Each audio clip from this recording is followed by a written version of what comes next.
On recommence. Qu'est-ce qu'on avait fait? On avait configuré Firebase par rapport à notre projet. La même procédure que vous allez suivre pour configurer vos propres projets avec Firebase. Mais avant d'aller plus loin, on avait dit qu'il faut toujours vérifier quand vous terminez la configuration, lancer le projet pour savoir si la configuration a réussi ou la configuration n'a pas réussi. Si la configuration a réussi, le projet va s'exécuter correctement. Mais s'il y a un problème, le projet sera bloqué. Mais il faut toujours vérifier. Quand le projet est bloqué, il faut regarder toujours le message d'erreur. Est-ce que le problème provient de la configuration de Firebase ou peut-être c'est ton émulateur qui a une version inférieure par rapport à certaines librairies que nous avons intégrées dans les projets. Raison pour laquelle les gens qui ont suivi ces vidéos qu'on avait données pour la configuration, toute la configuration était bonne. Mais lorsqu'on a lancé pour la première fois, ça ne marche pas. Pourquoi? La version des API qu'on avait intégrées dans notre émulateur était inférieure par rapport à l'API qu'on a déclarée dans le fichier de configuration d'Android côté projet. Vous avez même vu ça dans les projets, là où on retrouve la version minimum du projet. C'est cette version minimum qu'on peut changer manuellement ou on peut laisser comme ça. Raison pour laquelle même dans les vidéos, je vous ai montré comment changer l'émulateur, changer la version d'Android par rapport à votre émulateur. J'ai montré cette étape au niveau du support. Donc, si on continue, qu'est-ce qu'on doit faire? On doit maintenant voir comment on crée une base de données avec Firebase et on envoie les données. Mais avant d'envoyer les données, il serait mieux qu'on doit créer des objets ou encore des constantes qu'on va chaque fois utiliser lorsqu'on veut envoyer une donnée vers Firebase. Ça peut être, on peut envoyer une photo, on peut envoyer un élément au niveau de la base de données, on peut encore se connecter sur Firebase avec authentification.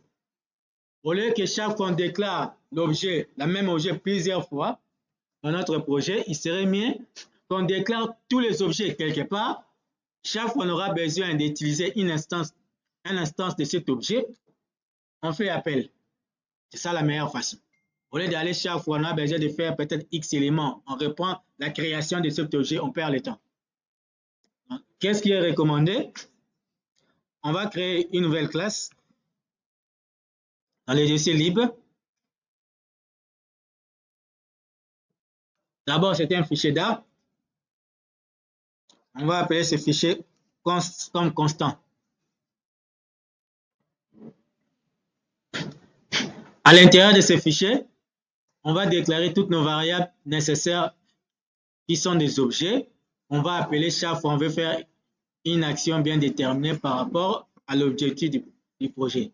Premier élément qu'on va déclarer, c'est l'authentification, une variable qui sera utilisée chaque fois qu'on aura besoin de se loguer ou de se déconnecter. Malgré on n'est pas encore arrivé à ce niveau, mais on peut déjà prévoir cette variable. Donc, qu'est-ce qu'on va faire? On va dire Firebase comme nom de l'objet. Pour nous rappeler que sera utilisé pour l'authentification, on ajoute le mot auth comme authentification. Et puis ensuite, on va déclarer l'objet. On va déclarer l'objet. Oh, clavier.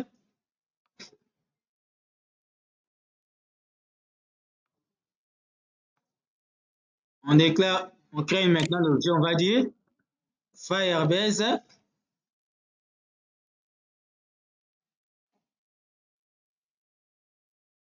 Firebase.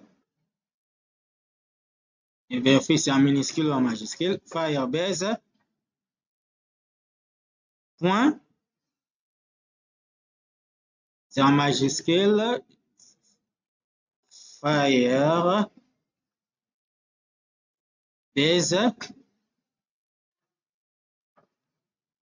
Auth. Point. Instance.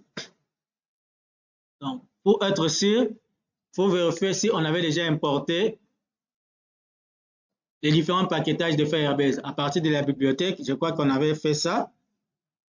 On doit les vérifier déjà dans pipspec YAML. Dans Firebase hot, donc on va créer un objet de cette classe.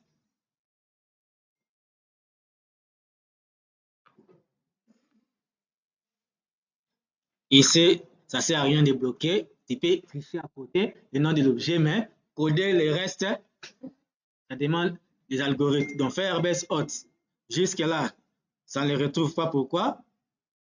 On doit importer. Il ne voit pas ça. Là, ce que on a bien écrit, c'est F minuscule ou F majuscule. Ça, c'est l'objet qu'on a créé. Non. C'est une variable. Un objet var Firebase hot. C'est notre objet qu'on veut créer. Égal Firebase hot. Maintenant, on va dire instance pour créer l'instance. Dans chaque fois, on aura besoin de s'authentifier. On va faire appel à notre objet Firebase hot. Grâce à cet objet, on aura accès à toutes les méthodes qui sont prévues dans Firebase hot, qui gère tout ce qui est authentification sur Firebase. Deuxième constante qu'on va créer, un objet qui va nous relier avec notre système de gestion des bases de données.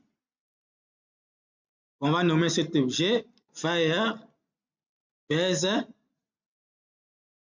Non, je préfère qu'on nomme. Non, on peut mettre Firebase Firestore. Firebase Firestore égale Firebase Firestore. Là, c'est pour la base de données. On crée l'instance par rapport à ça. Et plus loin, si on regarde, on se souvient de notre projet, on avait donné quelque part la possibilité de prendre une photo. C'était ça, non? Dans cette vie, on suppose que plus loin, on aura aussi besoin de loger cette photo quelque part. Donc, on doit aussi prévoir un objet qui va, on va chaque fois utiliser si on veut envoyer un fichier. Donc, on va créer la variable Fire. On peut dire quoi? Cloud Firestore, ça dépend de ce qu'on va dire. Donc, non, on peut dire Firebase Storage, stockage des données. Firebase Storage. On déclare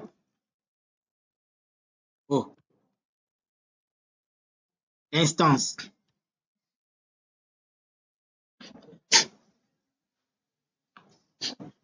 Donc, ça va nous éviter, chaque fois on veut faire une action en rapport avec un élément ici, de créer encore l'objet. On va tout simplement l'appeler pour l'utiliser. Maintenant, qu'est-ce qu'il reste à faire? À prévoir une classe qui sera utilisée pour sauvegarder les données qui sont saisies à partir du formulaire collègue. C'est ça le premier formulaire qu'on avait fait. Pour enregistrer, si on se souvient bien, on avait récupéré les données, mais on n'avait pas sauvegardé parce qu'il n'y avait pas un système de gestion des bases de données. Pour sauvegarder nos données facilement, on va aussi créer un package. On va nommer notre package contrôleur.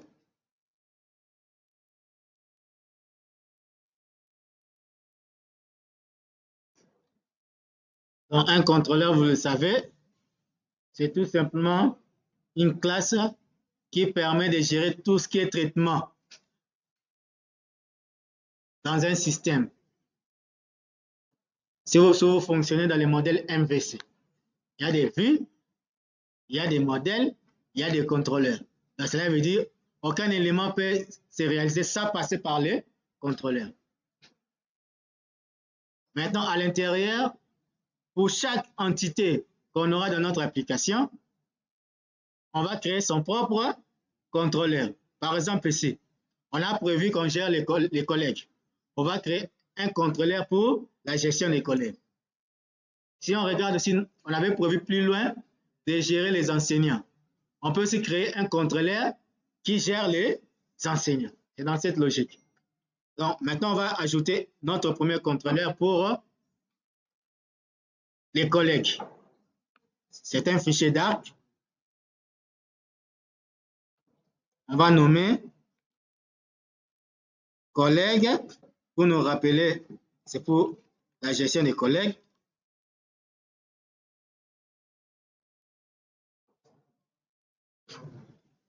On crée un fichier d'arc nommé collègue contrôleur. À l'intérieur, nous allons créer une classe. Le nom de la classe, ça sera contrôleur. C'est quoi? Collègue contrôleur.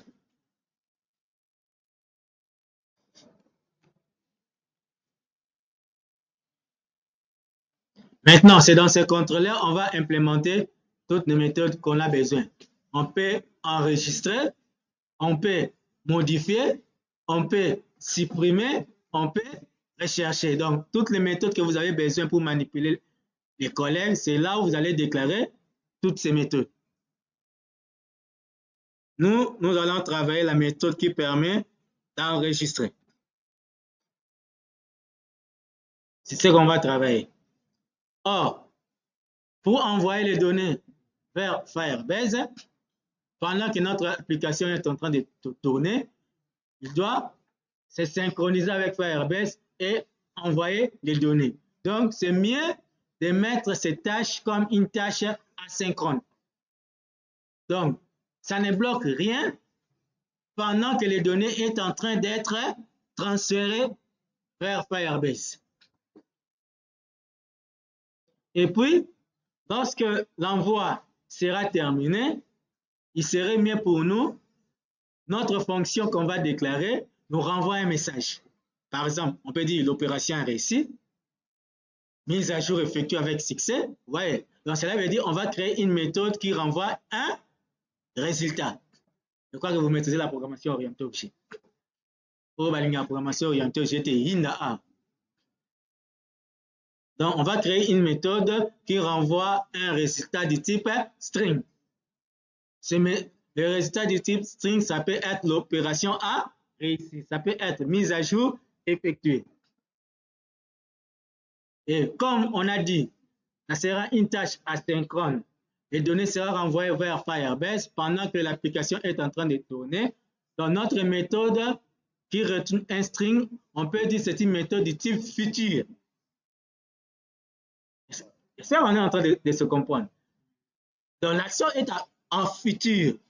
Pendant que nous sommes en train d'envoyer les données qui est asynchrone, on attend à la fin pour recevoir un résultat du type chaîne de caractères. Donc, on va déclarer ici futur.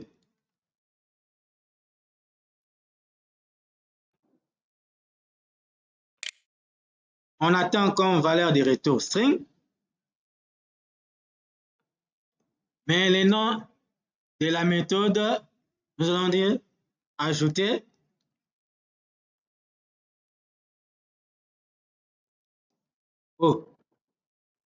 ajouter collègue.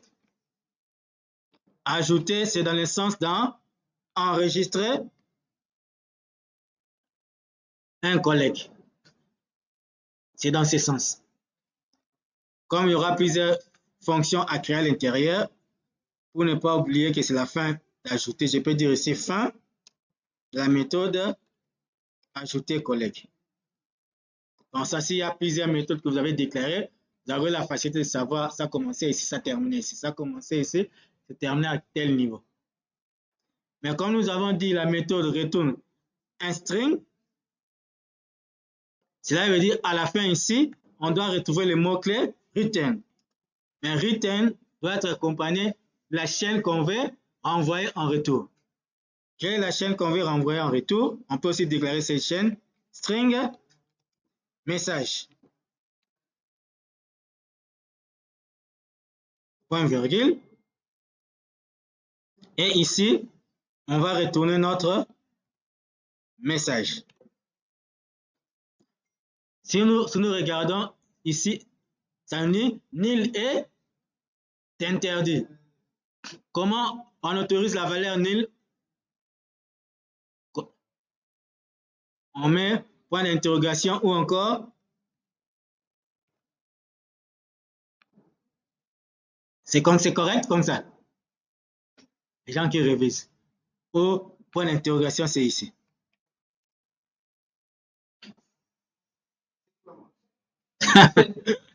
Ou encore, vous pouvez encore faire directement, vous pouvez l'initialiser par une chaîne vide. Comme ça.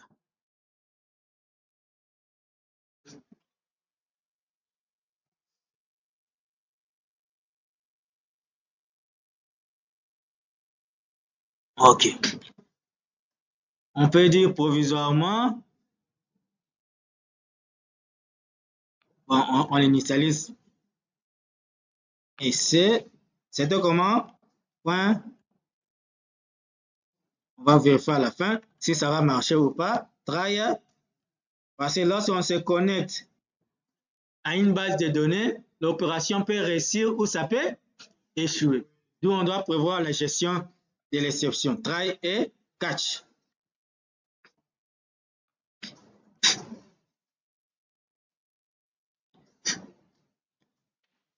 Si il y a exception, on doit mettre dans la variable message. Quel est le message qu'on va mettre? Échec ou encore problème rencontré. Quel est le problème qu'on vient de rencontrer? On va dire please et point to string. On dit à l'utilisateur, le problème c'est à quel niveau?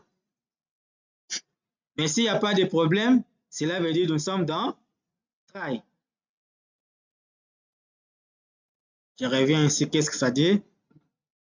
La valeur qui est introduite, c'est un string. Mais ça retourne un futur. Bon, on va voir jusqu'à la fin. Si ça change, il y a toujours un rouge, on va modifier. On revient ici. Maintenant, on doit créer, on doit faire appel à une méthode de Firebase Firestore qui permet d'ajouter un élément dans notre base de données. D'ajouter un élément, on peut se mettre le commentaire pour aider les autres. Les commentaires, ça sera quoi? Création ou encore appel et la fonction pour ajouter un élément dans la table.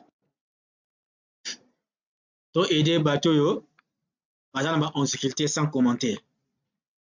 Bateau a difficulté. Donc, message qu'on a retourné, sans doute toujours nil, parce que c'est un futur. Oh, pourquoi ça renvoie toujours une erreur? Nous avons dit l'action, c'est futur, c'est ça, non? On avait déjà souligné ça. C'est une tâche qui est future. On doit mettre quoi? Asynchrone. Mais est-ce qu'on a déjà inséré le mot asynchrone? Non. Dans notre méthode ici, on va dire que c'est une méthode qui est asynchrone. Async. Voilà. Jusque-là, pas de problème. Mais il y a toujours un message rejeté. On va le vérifier à la fin si ça va disparaître ou ça va rester. Si ça reste, on cherche la solution. Mais avant d'implémenter la méthode pour ajouter les données, on revient d'abord dans notre console Firebase. On revient ici, dans notre console Firebase.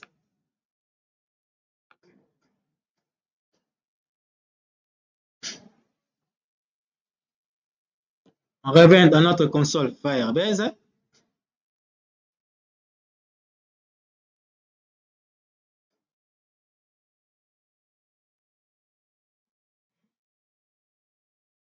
Vous devez activer notre base de données. On doit l'activer. Firebase doit comprendre que vous avez besoin de travailler avec Firebase Firestore. Sinon, on risque d'envoyer les données sans l'existence d'une base de données. Donc, on doit accéder à notre projet.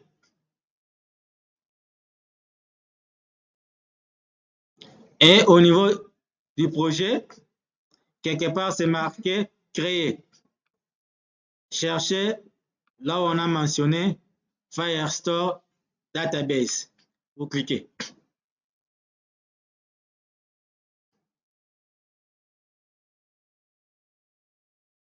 Pour moi, c'est déjà disponible parce que j'avais tout fait les étapes de configuration. Chez vous, ça va vous renvoyer la première fenêtre qui vous demande de créer la base de données. Vous êtes sur cet écran. Chez moi, j'ai déjà passé cette étape. Mais chez vous, c'est la première fois.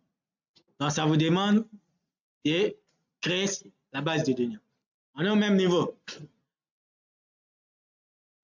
Pour vous aider, ceux qui sont, parce que moi, je suis un peu décalé avec ça, je peux vous aider à voir ce que nous sommes en train de faire à partir de la note. La note là, c'est où encore?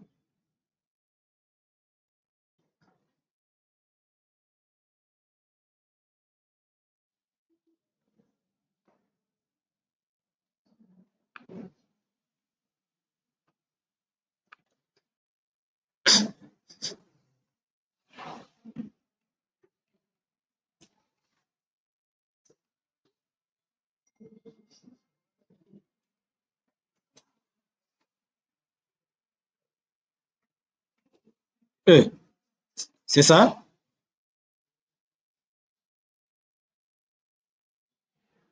Ah non, c'est pas ce fichier.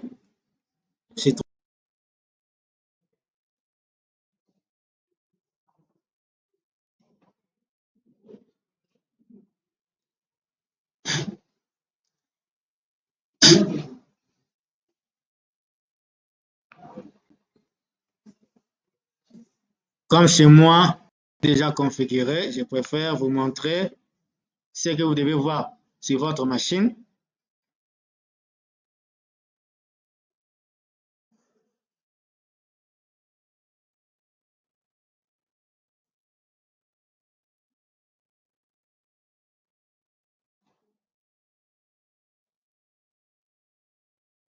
Voilà, on est ici. Donc, lorsqu'on clique sur Firebase Database, on doit se retrouver comme ça. Ça attend qu'on commence la procédure d'activation.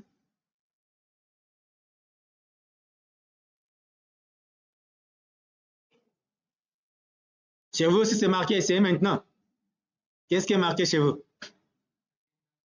Créer une base de données. OK. Cliquez sur créer une base de données. Lorsque vous cliquez sur créer une base de données, ça va vous demander de préciser la localisation de la base de données. L'emplacement.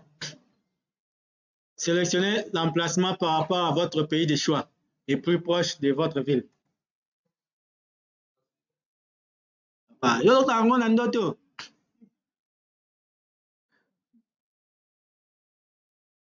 Une fois que vous avez sélectionné, cliquez sur suivant.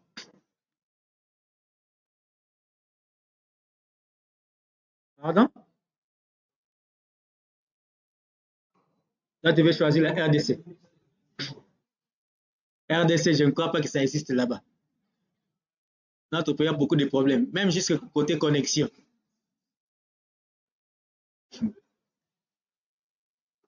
D'ailleurs, jusqu'à aujourd'hui, dans certains sites, on écrit toujours Zaïre.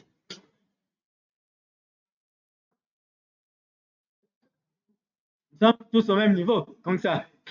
Maintenant, vous sélectionnez votre localisation et ensuite, lorsqu'on passe à l'écran suivant, ça nous demande, nous voulons créer notre base de données directement en mode production ou en mode test. En mode production, cela veut dire les utilisateurs finaux de l'application vont commencer directement à consommer votre application et les données seront transférées sur Firebase, alors que ce n'est pas le cas. L'application ne commence jamais directement en production. Il faut donner des périodes de tests. Tu testes toi-même, tu termines, tu laisses une période pour les utilisateurs de tester. Si tout est OK, à ce moment, on peut dire on peut passer à la production. Donc, pour l'instant, on va travailler en mode test. Valider test. Et puis, vous cliquez sur créer. Une fois que vous cliquez sur créer, maintenant, on sera au même niveau. Au même niveau, c'est ici. Vérifiez que vous êtes au même niveau que moi.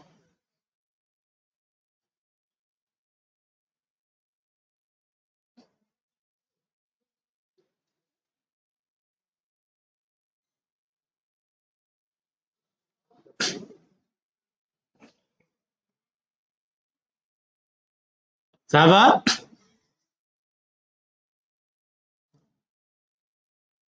Maintenant, comment on va créer notre base de données?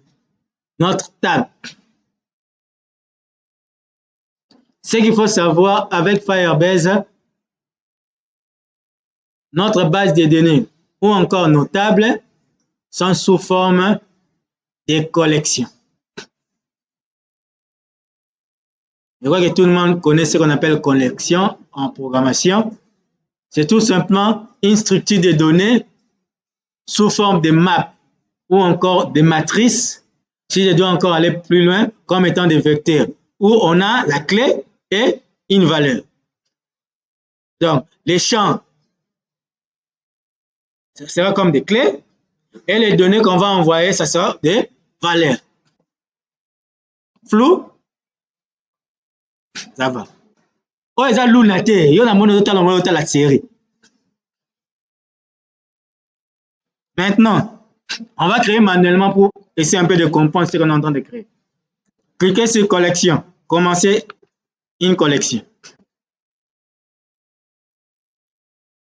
L'ID de la collection, on va dire collègue. Et on clique sur suivant. L'ID de la collection, c'est comme le nom de notre table. Donc, les données qu'on va saisir dans le formulaire collègue, ça doit être stocké dans la table collègue. C'est ce qu'on veut lui dire. Maintenant, en respectant la structure de la base de données, on doit avoir un champ qui doit être identifiant, et puis compléter le reste des champs. Quand on avait supposé qu'on a parlé des collègues, on suppose que ça peut être des anciens collègues ou des collègues en cours.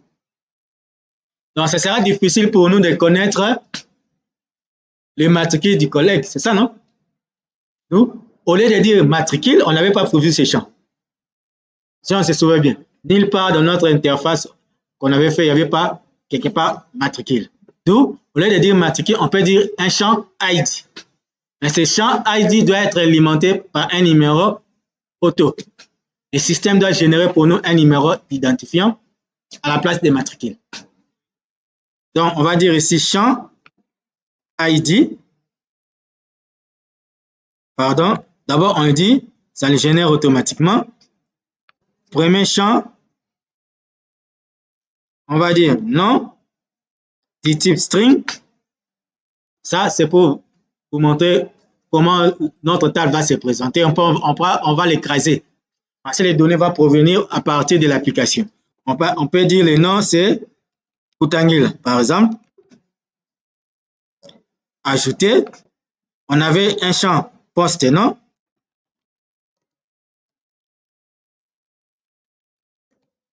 Ayoya. Suivant,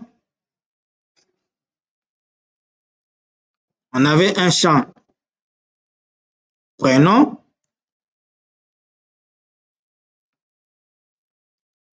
David.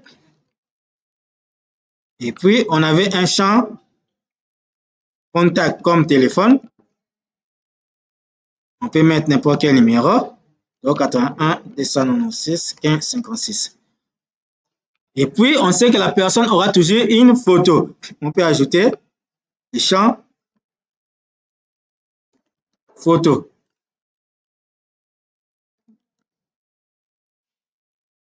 Pour l'instant, on n'a pas de photo. On peut enregistrer.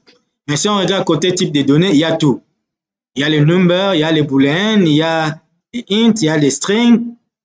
Il y a beaucoup de types de données. Je peux enregistrer.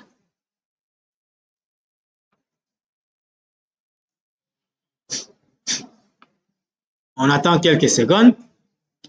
Voilà. Le système a créé pour nous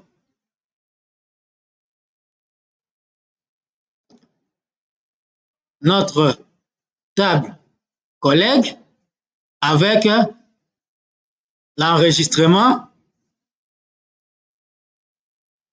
à l'intérieur. Jusque-là, on a une seule donnée qui vient d'être envoyée. Mais en réalité, les informations ne seront pas saisies manuellement. Elles doivent être envoyées à partir de l'application. Mais si nous avons fait de cette manière, c'est uniquement pour vous montrer comment la collection se présente, comment notre table sous forme d'une collection se présente. Comprendre un peu et puis rentrer côté code pour travailler de sorte qu'on envoie les données à partir de l'application. Avant d'envoyer à partir de l'application, on attend que tout le monde soit au même niveau, qu'on puisse réellement comprendre comment on crée une table en Firebase.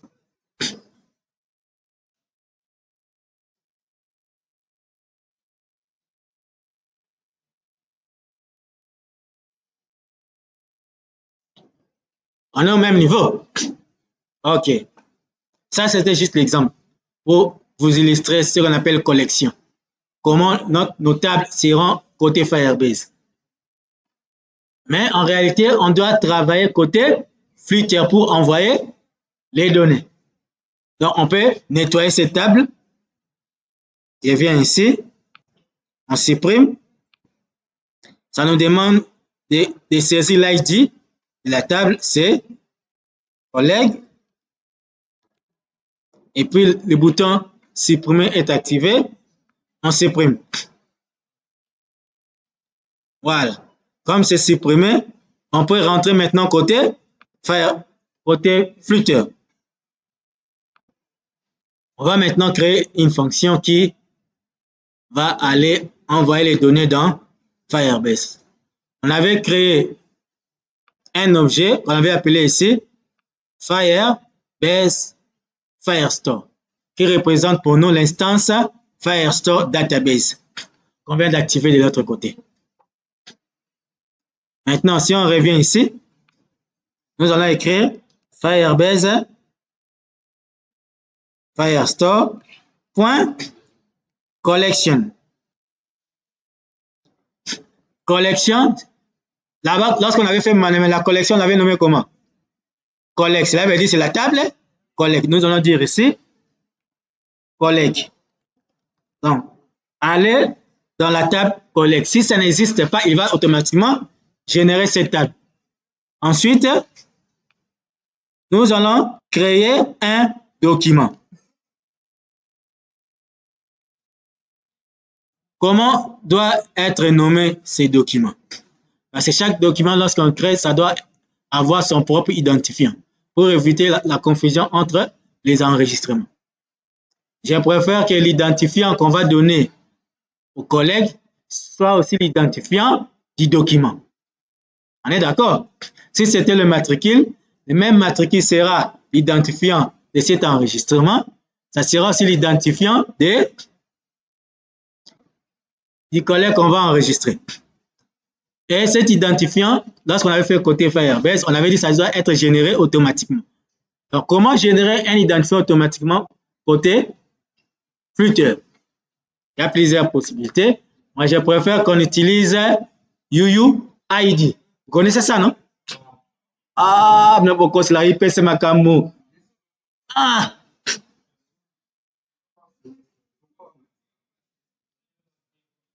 Donc, UUID, ça fait partie des composants qui permettent de générer certains numéros automatiques. Comme on fait par exemple des numéros de la banque. Ça génère un numéro pour vous avec un nombre de caractères. C'est ce qu'on va demander au système, notre système de le faire. Donc, pour l'utiliser, on doit aller sur Firebase, pardon, dans pipspec, pip quoi? Pipdev pour chercher la dépendance et l'intégrer dans notre projet. Donc, nous allons dans pipdev.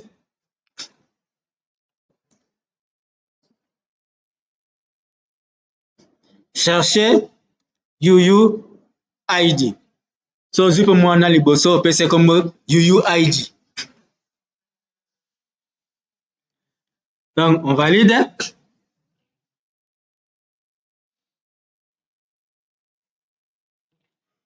Il est en train de chercher.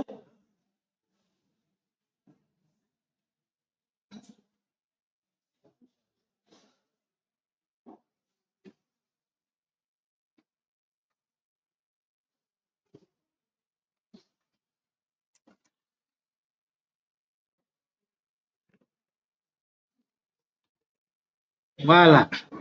Si on regarde bien, il a retrouvé plusieurs versions. On va chercher la version que nous voulons utiliser.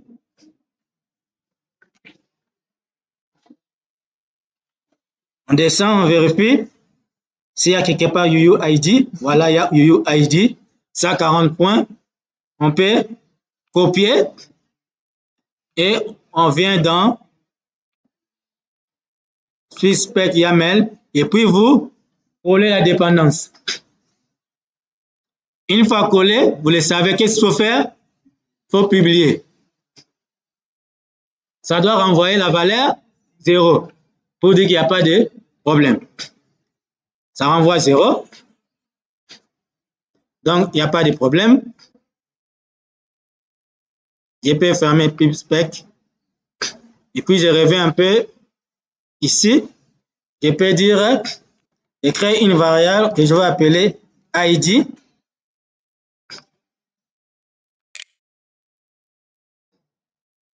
Que cette variable doit être initialisée par un numéro qui sera généré automatiquement par notre UUID. Mais pour l'utiliser, on doit nécessairement l'importer parce qu'on vient de l'intégrer. Dans la documentation,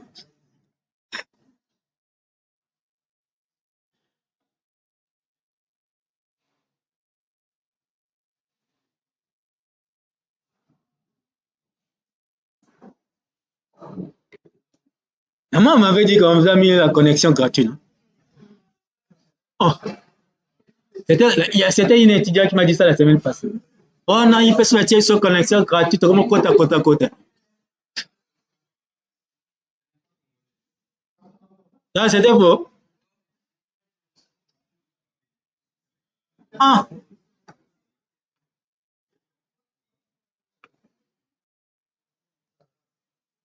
Voilà. Donc, qu'est-ce qu'on nous dit? On doit mettre ces packages au niveau de l'importation. Donc, on doit l'ajouter où? Au début. Ça va nous permettre d'utiliser UUID. Maintenant, UUID, pour l'utiliser, qu'est-ce qu'on nous dit ici? On crée une variable et on appelle cette fonction. Vous voyez? C'est la documentation qui nous dit. On vient ici, UUID. Mais pour générer la numérotation ou bien le code qu'on veut. Il y a plusieurs versions UUID. Nous, on va préciser quelle est la version que nous voulons qu'il génère pour nous. Si on ne connaît pas les versions, on peut aussi aller au niveau de la documentation. On dit ici, il y a plusieurs versions. Il y a la version 1, il y a la version 2. Donc, UUID.vd. Donc, on vient ici, UUID.v combien? VD. Bon, je peux prendre ça. Ça génère à 4 digits.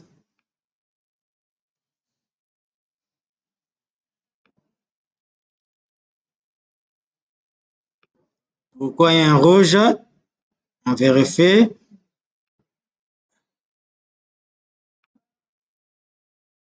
On a introduit le package.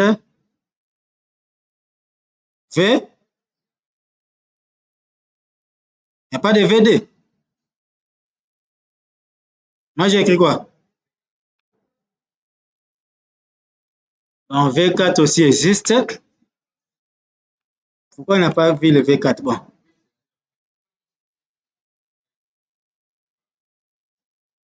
Il n'y avait pas initialisé? Comment on doit l'initialiser?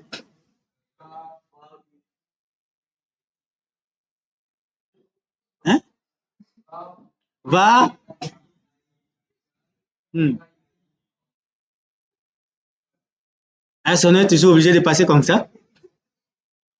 Autre manière, c'est comment? Si on regarde ici,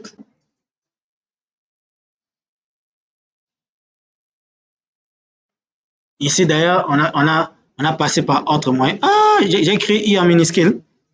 Ah là là là là, c'est lui, elle qui m'avait menti. Hein. Ah non, mon lunette, on a bon matière. Voilà. On était ici. UUID, on appelle cette méthode. Et puis, point, on peut préciser la version que nous voulons pour qui génère pour nous les valeurs aléatoires. La documentation, j'avais dit, j'avais utilisé la version 2, mais on peut aussi utiliser la version 4. On va voir comment ça va générer. Mais l'information qu'on envoie ici, c'est pas un string. Donc, on peut convertir en string parce qu'on a déclaré notre valeur en string.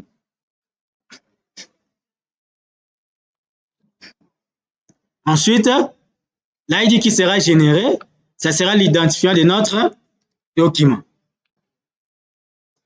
Ça va? OK. Maintenant, ensuite, on peut maintenant renvoyer notre collection des données qu'on a récupérées. On va dire point 7. Qu'est-ce que tu veux fixer au niveau de la collection? Qu'est-ce que tu veux envoyer au niveau de la collection?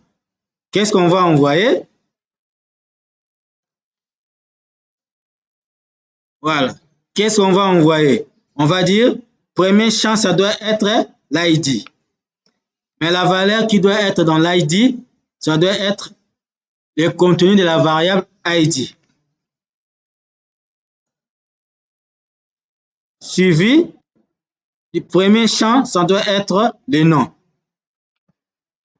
La donnée qu'on va transférer, ça doit provenir de la variable nom. Mais si on regarde bien, la variable nom, c'est en rouge. Pourquoi? Parce qu'on n'a pas encore déclaré quelque part. Donc, de préférence, lorsqu'on va appeler la méthode ajouter, on doit initialiser les variables comme des paramètres. Là, ça serait intéressant. Donc, on modifie ici, on va dire string nom, string poste nom, string, il y a quoi? Prénom, string, avec quoi? Contact. Comme ça, quand la méthode sera appelée, les données qu'on va transférer seront automatiquement récupérées pour être mis dans notre collection. Poste nom.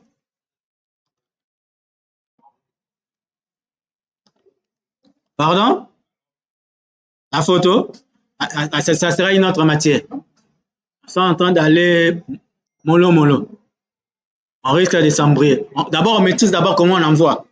Puis on va voir comment on envoie une image. Ensuite, ça sera notre prénom. Ça va prendre la donnée qui est stockée dans prénom. Après, contact. La donnée stockée dans contact.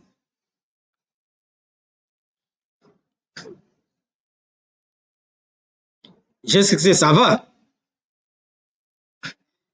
Pourquoi ici c'est toujours en rouge? La valeur string n'est pas initialisée.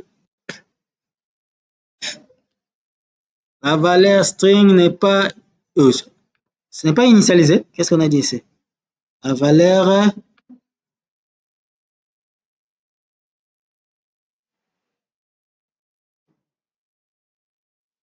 string ne peut pas être retourné. Non, non, non, non. Bon, on peut l'initialiser par une valeur nil.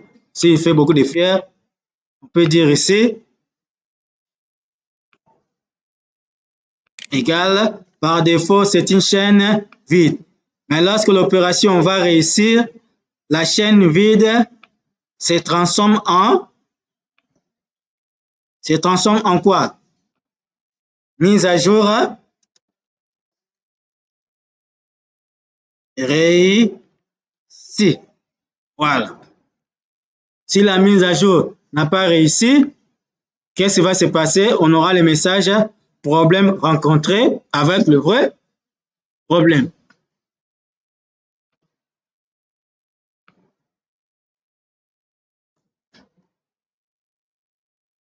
Ça va? Nous sommes en train d'aller mollo mollo.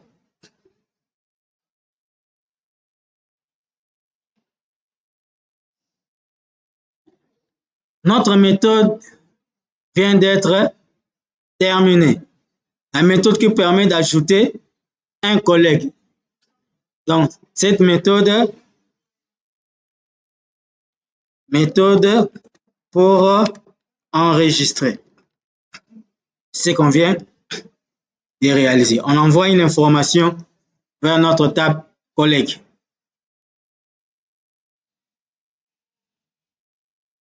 Maintenant, pour que ça fonctionne, on doit appeler la fonction ajouter collègue dans notre interface Save collègue. C'est ce qu'on veut faire maintenant. La méthode qu'on a créée de l'autre côté, on doit l'appeler dans les boutons qui permettent d'enregistrer collègue. On a terminé à ce niveau ou on laisse quelques secondes? Laisse quelques secondes.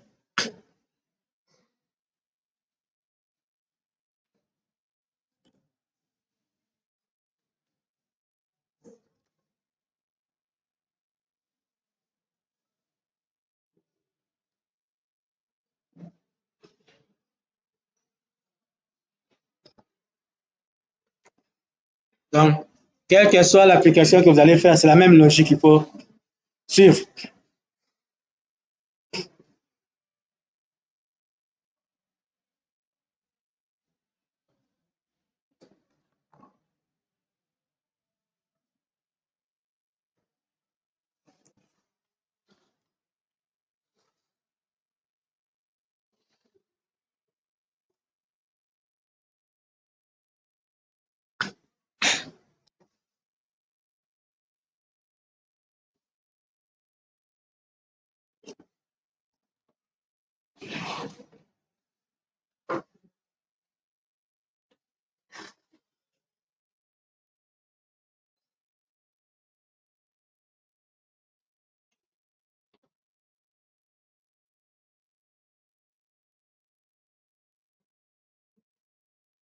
D'abord, au fond, ça marche.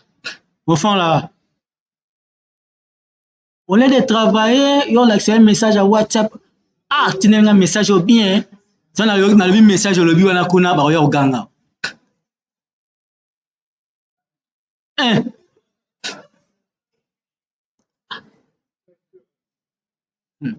J'ai repris seulement de dire ce que tu as dit là.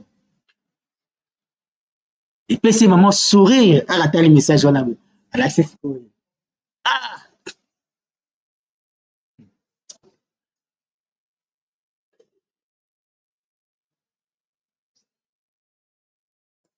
Donc, il reste maintenant qu'on relie notre bouton élévateur sauvegarder à la méthode ajouter collègue. Qu'est-ce qu'on va faire? On part dans notre bouton, on rentre dans le formulaire Save collègue page, plus précisément au niveau du bouton Elevated Button. Sur là, on avait prévu l'action pour enregistrer. Si on revient bien côté collègue, nous avons dit que l'action ajouter collègue, c'est une tâche asynchrone. D'où, pour l'appeler ici, on doit transformer notre méthode onPress à une méthode asynchrone. On va dire async. Ensuite, on va maintenant créer un objet de la classe. C'est quelle classe? Collègue contrôleur. On va appeler cet objet collègue contrôleur. Le nom de l'objet, je peux dire C.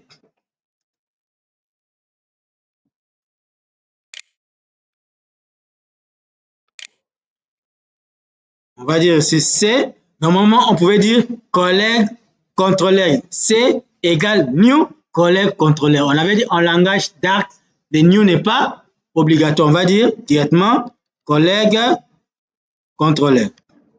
On vient de créer notre objet. Maintenant, il suffit maintenant d'exécuter la méthode ajouter collègue. Sachant que cette méthode renvoie un string. Donc, on doit prévoir une variable qui récupère le string qui est renvoyé. Donc, string, on va appeler ça réponse rep égale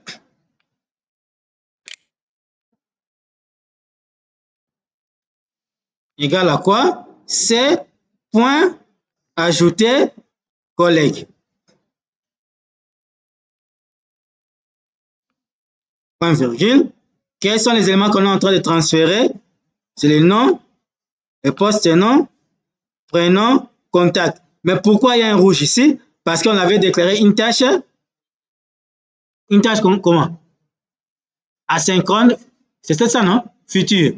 Donc, si on met ici à 5, automatiquement, on va dire avant qu'on stocke une réponse dans rep, il faut attendre qu'on puisse récupérer les résultats qui est renvoyé ici. Donc, nous allons dire ici await. Patienter. Avant de mettre la réponse qu'on a récupérée comme valeur de retour de l'autre côté, il faut d'abord que cette opération puisse terminer. Ensuite, tu récupères le résultat et tu le stockes dans la variable rep. C'est qu'on vient de le dire.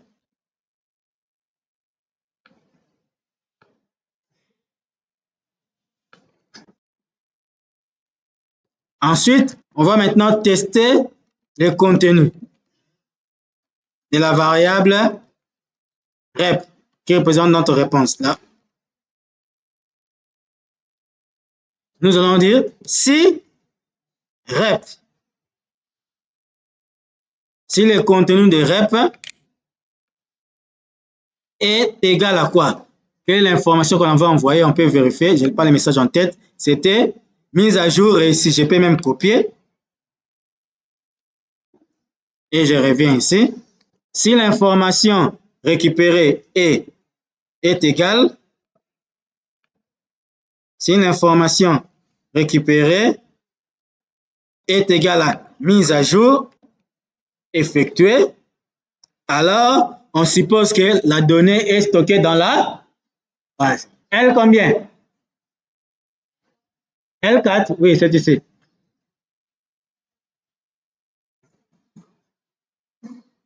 Alors, qu'est-ce qu'on doit faire? On doit informer l'utilisateur que l'opération a réussi. Si on descend un peu, la semaine passée, on avait créé une méthode qui permet d'afficher les informations sous forme de snack bar. Donc, on appelle tout simplement cette méthode. On va dire show information. Quelle est l'information? On va renvoyer le contenu des rep. Une fois qu'on le transfère, on lui donne le contenu des rep, on va maintenant effacer les zones de saisie.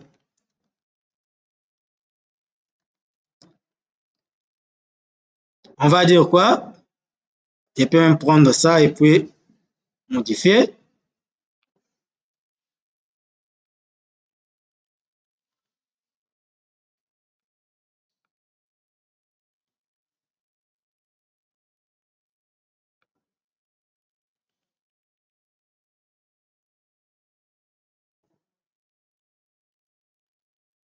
On va dire tu effaces ici, clear,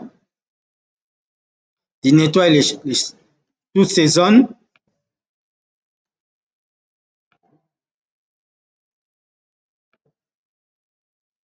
Dans le cas contraire, ce n'est pas le message mise à jour effectué. Qu'est-ce qu'il doit nous renvoyer? Le message qui est toujours stocké dans REP. Mais cette fois-ci, ça ne sera pas mise à jour effectuée, mais ce sera problème rencontré. Il associe le message avec le problème qu'on vient de rencontrer. Si on sauvegarde, avec Auto Reload, on peut tester si tout va bien.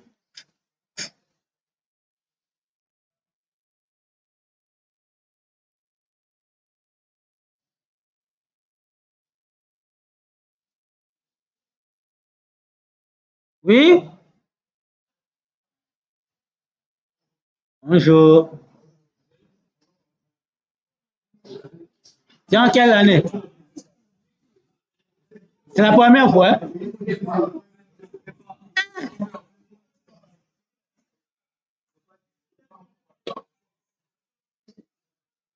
C'est la première fois qu'il y a testé. Toujours.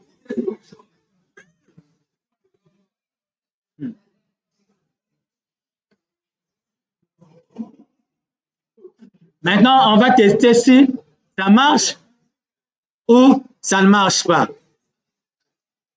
On sauvegarde. On va tester si ça marche ou ça ne marche pas. Paramètres. Les noms. On prend Wangi. Ok, je donne un nom. Et puis, le numéro de téléphone. Qu'est-ce qu'il reste à faire? C'est à cliquer maintenant sur sauvegarder. On clique sur sauvegarder.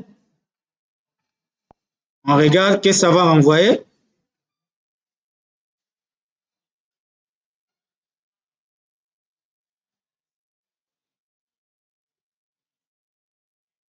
On vérifie. Il y a la connexion. Ça ne renvoie rien, mais est-ce qu'on avait exécuté tous les projets? Je ne sais plus. Bon, je relance tous les projets pour être sûr que j'avais lancé.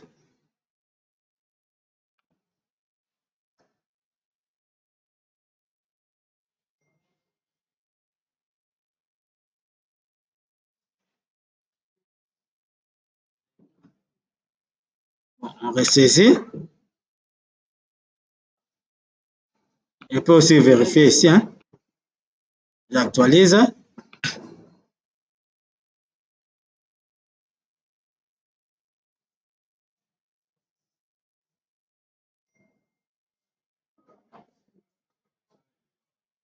Pardon? Elle n'est pas ici.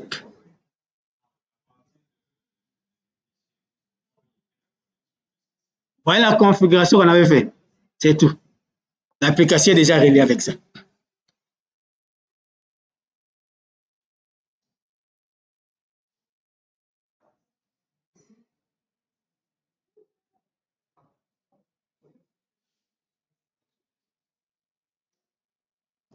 OK, comme j'ai actualisé ici, je reviens ici.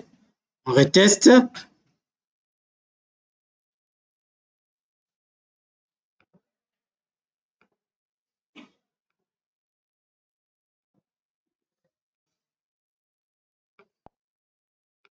Paramètres.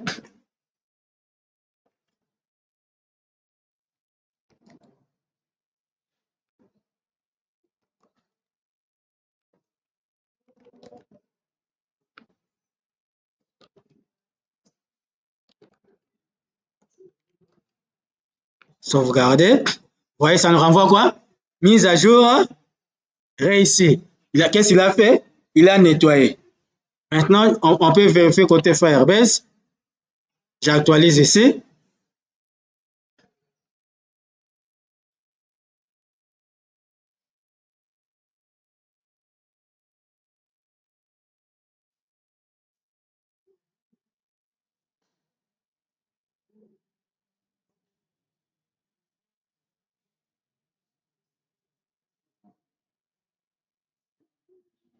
Voilà. La table est créée. Voilà. L'information est arrivée. On peut aussi tester pour la deuxième fois. Non? Putanil. Poste nom, Mayoya. Prénom, David. Numéro, on donne un numéro. Et puis on dit sauvegarder. Ça nous renvoie mise à jour réussie. On revient ici, on vérifie. Vous voyez, il y a une deuxième ligne en temps réel. C'est ça. Si je clique, voilà, c'est arrivé.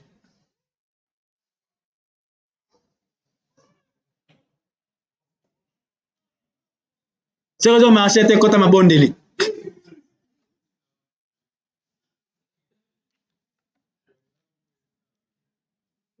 Ce qui va nous rester maintenant de voir non, comment envoyer aussi l'image. Il y avait une image, non? Voilà, c'était si on clique, on récupère l'image et on envoie aussi l'image. Donc, à la prochaine séance, on va maintenant voir comment on va récupérer l'image. Je n'ai pas voulu mettre tout au même moment. Comment on récupère l'image? Là, ça va envoyer les données, on envoie aussi l'image.